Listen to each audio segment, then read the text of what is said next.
சட்டமா அதிபருக்கு எதிராக அரசியலமைப்பு அதிகாரம் வழங்கப்பட்டுள்ளது. அவருக்கு எதிராக யாராலும் விரல் நீட்ட முடியாது. அதே போன்று அவருக்கு அரை நீதிமன்ற அதிகாரமும் வழங்கப்பட்டுள்ளது.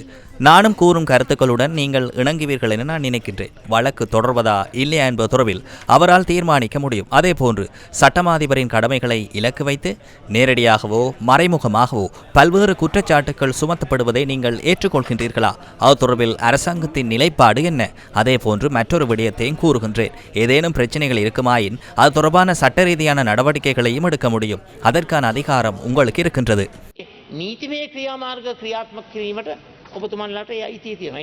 වර්තමාන රජයේ යටතේ නීතිමය ධූරයේ ස්වාධීනත්වය තහවුරු කිරීම සඳහා தற்போதைய அரசாங்கத்தின் கீழ் சட்டமா அதிபரின் சுயாதீன தன்மையை உறுதிப்படுத்துவதற்கான செயற்பாடுகளை எமது அரசாங்கம் முன்னெடுத்துள்ளது. மிகவும் முற்போக்கான நடவடிக்கைகளை முன்னெடுத்துள்ளோம். 2022ஆம் ஆண்டின் 5ஆம் இலக்க அதிகாரிகளை நீக்கும் சட்டத்தின் 3வது சரத்தில் சட்டமா அதிபரை பதவி நீக்குவது தொடர்பில் கூறப்பட்டுள்ளதோடு அவ்வாறான விடயங்கள் தொடர்பில் முன்னெடுக்கப்படும் தெளிவுபடுத்தலுக்கு அமைய அது தொடர்பில் ஆராய்ந்து வருகின்றோம். அவர் தொடர்பில் பல்வேறு குற்றச்சாட்டுகள் சுமத்தப்படுகின்றன. அண்மையில் நீதி சேவை ஆணைக்குழுவின் ஒரு நியமனத்தை நீக்குவது தொடர்பிலும் பாரதூரமான விமர்சனங்கள் முன்வைக்கப்பட்டன. சமூக ஊடகங்களிலும் விமர்சனங்கள் முன்வைக்கப்படுகின்றன. அதற்கமைய சட்டமா அதிபருக்கு எதிராக பல்வேறு எதிர்ப்பு நடவடிக்கைகள் முன்னெடுக்கப்படுவதை அரசாங்கம் அவதானித்துள்ளதோடு அது தொடர்பான உறுதிப்படுத்தப்பட்ட தகவல்களை ஆராய்ந்து வருகின்றோம். அனைவருக்கும் கருத்து தெரிவிக்கும் உரிமை இருக்கிறது.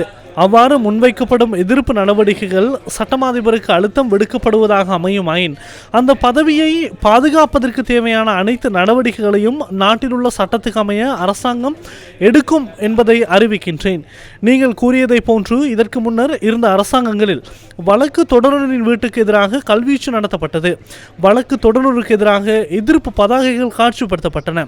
அதே போன்று முன்னாள் பிரதம நீதியரசர் ஷிராணி பண்டாரநாயக்கு எவ்வாறு நடத்தப்பட்டார் என்பதையும் நாம் அறிவோம். அவருக்கு எதிராக குற்றப்பத்திரிகையும் தாக்கல் செய்யப்பட்டது. எமது அரசாங்கம் ஒருபோதும் அவ்வாறு செயற்படாது. சட்டத்துக்கு அமையவே எமது அரசாங்கம் செயற்படும். இதுவே எனது பதில். මේ රජයේ වන්න ආකාරයකට කටයුතු කරනු ලබන්නේ නැහැ. නීතියට අනුව පමණයි කටයුතු කරනු ලබන්නේ. මේ ටික තමයි මගේ උත්තර. ඔබතුමත් நீதிபதிவரையாගේ சட்டமா அதிபருக்காக நீங்கள் முன்னிற்கின்றீர்கள். நீங்கள் அவ்வாறு முன்னின்றாலும் உங்களின் சகபாடியை பாதுகாப்பதாக தெரிவித்து உங்களுக்கு எதிராகவும் சேறு பூசப்படுகின்றது. ஒரு யோசனை ஒன்றை முன்வைக்கின்றேன். எந்த இணையதளம் உங்களுக்கு எதிராக செயற்படுகின்றது என்பதை தேடி பாருங்கள். அவர் பிரதிநிதித்துவப்படுத்தும் கட்சியின் இணையதளமே அவருக்கு எதிராக சேறு பூசுகின்றது. அமைச்சர் நலிந்த அவர்களே, இது உங்களின் இணையதளம் இல்லை. நீங்கள் அவ்வாறு செயற்பட மாட்டீர்கள். அதனை நான் அறிவேன். அமைச்சர் நலிந்தவுக்கும் இதற்கும் தொடர்பு இல்லை. அமைச்சர் விஜிதஹேரத்தும் சபையில் இருக்கின்றார். அவருக்கும் இதற்கும் தொடர்பில்லை. எனினும் சகபாடி என்பதால் நீதி அமைச்சருக்கு எதிராகவும் குற்றச்சாட்டுகள் முன்வைக்கப்படுகின்றன. நான் பொய் கூறுவதென நீங்கள் நினைத்தால் அதனையும் கூறுங்கள். அவ்வாறு சேறு பூசுவது மிகவும் பிழையான வேலை. எமது நாட்டின் ஜனநாயக முறைக்கு அமைய சட்டமா அதிபரின் சுயாதீன தன்மை, சுதந்திரம் மற்றும் பக்கச்சார்பின்றி தீர்மானங்கள் எடுக்கும் சூழல் என்பது இங்கே மிகவும் முக்கியமானதாகும். சட்டமா அதிபருக்காக முன்னிற்கின்றமை தொடர்பில் அவருக்கு நன்றி கூறுகின்றேன்.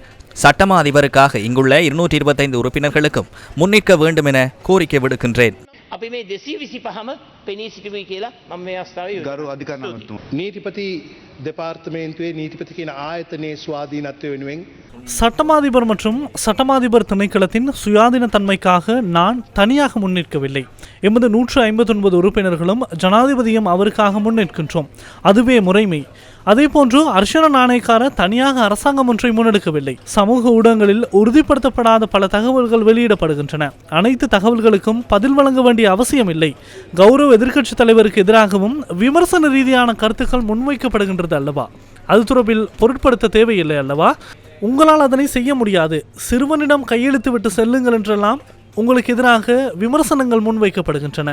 அவ்வாறான கருத்துக்களை பொருட்படுத்தக்கூடாது எதிர்க்கட்சி தலைவர் அவர்களே. எனவே எனது அணி தொடர்பிலும் எனது அரசாங்கம் தொடர்பிலும் எனது ஜனாதிபதி தொடர்பிலும் எனக்கு 100% நம்பிக்கை இருக்கிறது. சமூக ஊடகங்கள் எனக்கு அமைச்சு பதவியை வழங்கவில்லை. ஜனாதிபதியே அந்த பதவியை எனக்கு வழங்கினார். எனது பொறுப்பை உரிய முறையில் நிறைவேற்றவில்லையாயின் ஜனாதிபதி அது தொடர்பான தீர்மானங்களை எடுப்பார். எனினும் உங்களின் அன்புக்கு மிகவும் நன்றி. எமது அரசாங்கத்தின் கீழ் சட்டமா அதிபர் மாத்திரமல்ல, எந்த ஒரு அரச நிறுவனத்தின் சுயாதீனத்தன்மை மற்றும் சட்டவாட்சியை உறுதிப்படுத்தி முன்னோக்கி நகர்வோம். அதே போன்று எந்த பொறுப்பில் இருந்தாலும் எங்கு இருந்தாலும் யாரேனும் தவறிழைப்பார்களாயின் அது தொடர்பில் நடவடிக்கை எடுப்பதற்கும் நாம் பின்னிற்கப் போவதில்லை. අර වළං කඩේට පැනපු ගොනා වගේ ඇනගෙන යන සිරිතකුත් නැහැ. බොහොම ස්තුතියි.